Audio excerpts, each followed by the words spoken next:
Hi! இன்னைக்கு புடலங்காய் குழம்பு எப்படி செய்கிறதுன்னு பார்க்குறோம். ஃபஸ்ட்டு எண்ணெய் ஊற்றிட்டு கடுகு, ஜீரகம் இதெல்லாம் போட்டு பொரிஞ்சு வந்த உடனே பூண்டு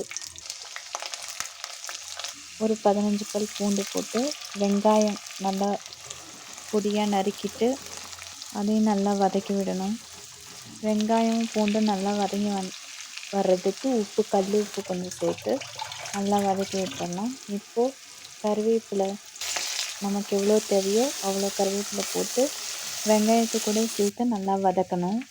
இதில் தேங்காய், தக்காளி நல்லா பழுத்த தக்காளியாக எடுத்து நல்லா அரைச்சி இதில் சேர்த்து மஞ்சத்தூள்லாம் போட்டு நல்லா மிக்ஸ் பண்ணி விடணும். கொஞ்சமாக தண்ணி ஊற்றிக்கலாம். வீட்டில் அரைச்ச குழம்பு மிளகாய் தூளை சேர்த்துக்கலாம்.